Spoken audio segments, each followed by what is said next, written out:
Hi there. I'm Leolia Lewis, and welcome to another edition of New Day, New Beginnings. Now, today we're still going to be talking about Jacob and Esau. You remember that if you were with me last week or the week before, because we talked about how Jacob had stolen Esau's birthright through lies, trickery, and deception of their father. But today we're going to talk about the price, the price that Jacob had to pay for what he did. And you know what? He paid for over 20 years. And our title today is Signed, Sealed, and Delivered.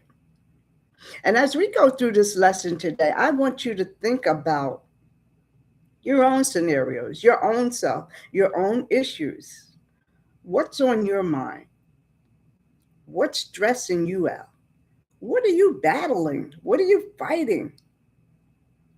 And how are you handling it?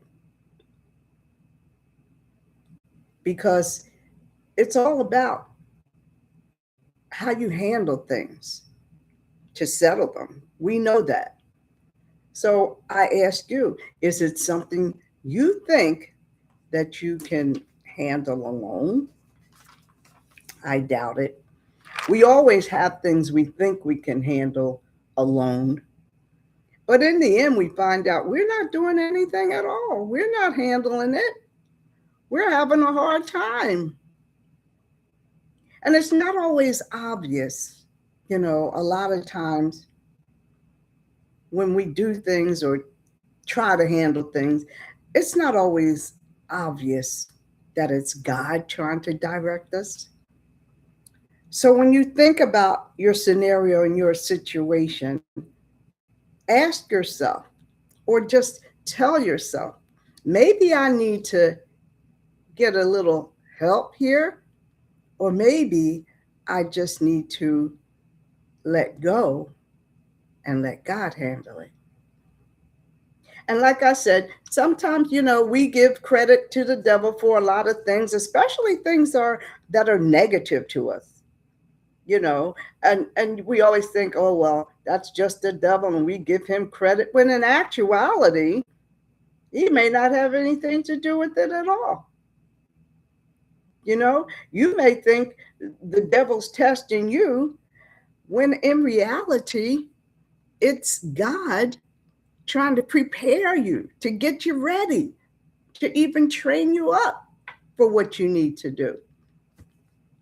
And many times we know and we acknowledge when we're blessed, and we know how much we're blessed and how blessed you've been in the past so many times. But right now, it's all about right now. It's all about in this situation. This is the problem that's making you wonder if I'll have the strength to get through this now. I'm fighting with something, it's not something that you can always see. I mean, it's not something you wrestle with physically, you know, things we can't see. I'm talking about our emotions. I'm talking about our feelings. I'm talking about our thoughts, how we compare stuff. I'm talking about our imagination running away with us. That's the source of our battle. But the thing of it is, what's your strategy to win the battle? So, in order to do that, you've got to zero in on the source. Now, you're blessed. You know you're blessed, but you're still struggling. I mean, you're blessed, but you're still wondering what in the world. And sometimes you're still trying to get over anger that somebody did to you. And you still can't get the forgiveness that you need for that person who did something to you. and stuff just replays in your mind over and over again, but it still don't make sense to you. So you're spinning your wheels, as they say, on a continuous basis, and you're still, and when it's all said and done, a lot of times you're just plain exhausted, tired, worn out because you can't get it done. And I just spend so much time wondering, can I keep this up?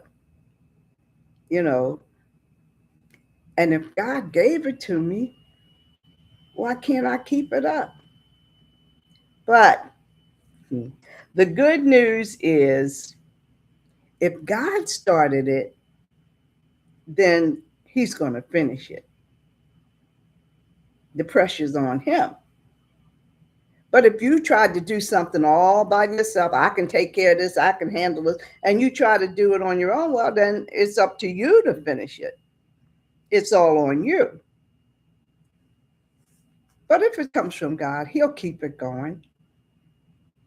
And all you have to do is just keep on praising him, keep on trusting him, keep on believing in him, and that in itself will take the pressure off of you.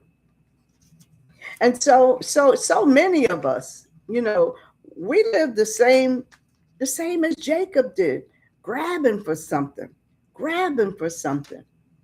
God wants to give you something, but maybe you're going about it like he did in all the wrong ways. Today, men consider themselves good Christians. Many people. And I consider myself a good Christian. But what is a good Christian? A lot of times we say we're good Christians. We think we're good Christians. But what is a good Christian? And to be a good Christian, you've got to have a total commitment, a commitment to Jesus Christ. I mean, without trying to control him, because you can't follow somebody if you want to be the boss. So you can't try to say, oh, I am committed, but you're still trying to control his will for your life because all you're saying is, oh, fix this or can you fix that? We've got to learn to be serious about our relationship with God, while at the same time surrendering and turning it over to him. Now this isn't easy because you'll find yourself really committed, but you'll be trying to get God to bless you based on what you're asking for. Committed to, well, I want to be free from this problem. I want to make a difference. I want God to fulfill his purpose for me. But then you're still asking for what you want. So that makes the commitment become control that you want. And you can't follow God and have control. And that's where we go astray. You don't get to give the orders. Now, when you read the Bible, all the commands come from who? God, Jesus, the Holy Spirit. I don't see nothing that says where you give the commands. Think about that. And every time God takes you through and frees you up from something you don't want, trying to give you what you want, you can't reach out toward what he's giving you without letting go of what you're holding on to. And many people are not going to get what they want from God now until they let go of what they've previously been holding on to. Now, there are some blessings that do come through holding on what God says. You know, uh, in Genesis 25, we saw when they were born, he was holding on. He was holding on to the heel of Jacob. Jacob was second. Esau was first. But Jacob was holding on to his heel because he wanted to get out first, but it didn't happen that way. But then God said, I cannot bless you unless you let go. Now, is God saying to you, let go? Let go and let him handle it? Is that what that means to you? Let go of the way you thought it was supposed to be, or the way you prayed. I prayed and prayed for weeks, months, whatever it took, and it didn't come out the way you wanted it or the way you thought. You have to let go of what you thought. You have to let go of anything that you were comparing yourself to. Oh, I can do that. All I have to do is this. But if it doesn't have anything to do with who God called you to be, it's not going to happen. You can't say, oh, I know I can do it, and put expectations on yourself, and then you can't fulfill them because it can't be satisfied or even completed except through God's works. So all you could scuffle and struggle and know you're doing everything right, but if it's not the right way, if it's not through God, it's not going to work. Just like Jacob, he got blessed by his father Isaac, but he didn't get blessed under the name of who he really was, because he was faking and said it was Esau. Now, maybe you're trying to, well, I know I can do this because it worked before. Okay, well, maybe it worked 2 or 3 times. Or maybe you just said, well, I know I'll just do this and it'll work out. And it's not happening this time.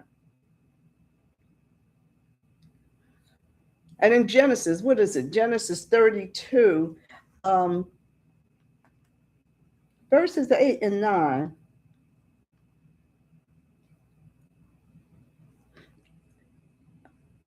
This is Jacob. He's still out there wondering, worrying about Esau. And he started praying.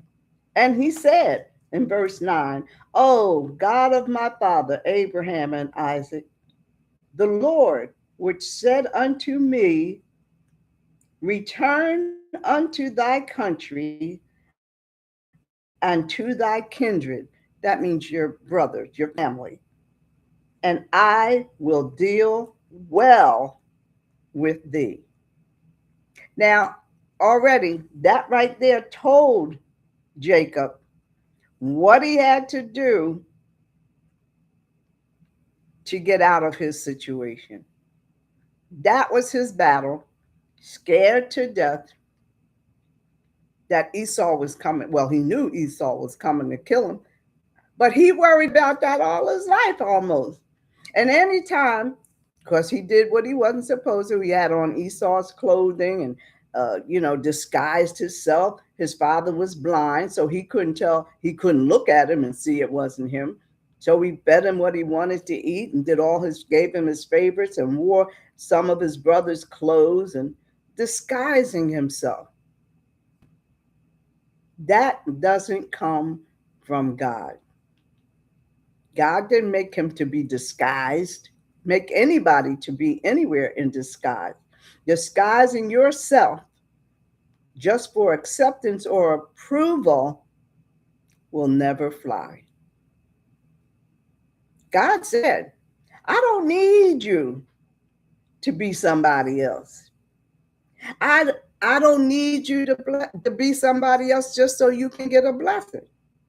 Because when I bless you, God said, I'm going to bless you, the real you, the not no fake, not no cover up, not no mask. God said, you won't have to pretend about anything. All you got to do is praise me because I am the source of your strength and the strength of your life. Surrender, surrender, and give up who you thought you were so you can receive the blessing for who you really are. That's a major thing because all through his life, 20 years, he was tortured because he never knew what day his brother was going to come after him. And sometimes letting go is hard. It feels like you're going to die almost. It feels like you're suffocating. But it's really a blessing from God. And some people do say, well, I'm not going to let go till you bless me. Well, that's what Jacob said when he was wrestling with the angel. But God says, I can't bless you until you let go. So you got it all backwards. You got it all backwards. Now, let me go here. I wanted to see something in Second Corinthians chapter 12, because it says, if you, and this is a question to you, if you've been asking God to change something in your life, and it's just not happening, let's look at Second Corinthians chapter 12, verse 8, because this is, Paul was having a vision, and Paul was saying, and I besought the Lord 3 times to depart this from me. But look what God said to him. He said, my grace is sufficient for thee, for my strength is made perfect in your weakness. So God simply told him, don't worry about it. Don't worry about that you're weak and you can't go through, because I got your strength. My strength is sufficient for you. And Paul was thinking, gladly, therefore, will I rather glory in my infirmities. I'd rather feel good in the hard times, because I know the power of Christ rests upon me. That simply means just, so when things are going bad, take pleasure in your hard times or your distresses, because that's when you're weak, that's when God puts strength in you. When I am weak, then I am strong. We can't bring our own selves through hard times. That's why you got to pray. God's grace will always, not sometimes, always be sufficient, no matter what your circumstance is. And what is grace? Grace is unmerited favor. That's getting something paid for something you didn't even earn, because God gives it. He gives the grace to accept what it is, the strength to get through whatever it is. That's the blessing of grace. Letting go. You will get grace. Turn it over to God. You will have grace because He will give it to you. You don't have to pretend to be somebody, to pretend to be something you're not, to pretend to, you don't need other people's approval anyway, because they can't do anything for you. But once God gives it, it can't be taken away. That's a guarantee. Let people say what they want, what do you care? Let them think what they want, do what they want. It can't affect you. It can't affect you because always remember you're never alone. As long as God is with me, I'm never alone. I may look like I'm alone because you only see me, but you don't know what's inside me. And that's the part you've got to grasp. Have you been chasing something or somebody all your life that you thought you needed just to be whole or successful or worthwhile or needed? I mean, so many times we run after the wrong things for the wrong reasons. And the only way God can bless you is to let that go.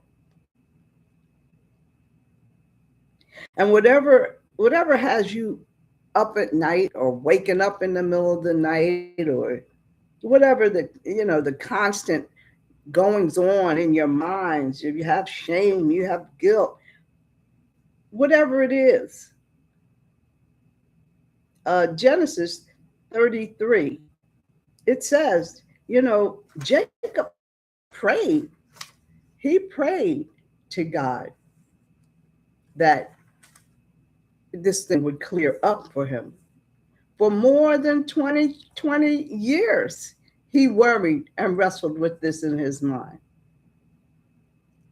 And it says in Genesis 33, verse 4, it says that Esau was coming and Jacob knew it and he was fearful. And that's what made Jacob start praying, oh, Lord, help me, help me. Didn't God tell him previously to go back to your kin? And he said he would make it well for him. Now here it is. And he was so fearful all those years, but yet when Esau saw him, he ran toward him and he hugged him and he kissed him and he wept because he was so glad to finally see and meet with his brother again. Think about that. How long have you been torturing yourself? So what's the moral of the story? The moral of the story is simple. It's don't spend and waste time out of your life in anger, in bitterness, in fear. He was in fear for over 20 years, waiting for his brother to come kill him. And after all that, when he saw him, he ran and embraced him. And so many times we worry about stuff and what the outcome is going to be. And so many times it's nothing. God's always fighting for you. I mean, he's always on your side. And if you listen and trust, turn it over to him, you come out stronger, you come out better, and you come out blessed.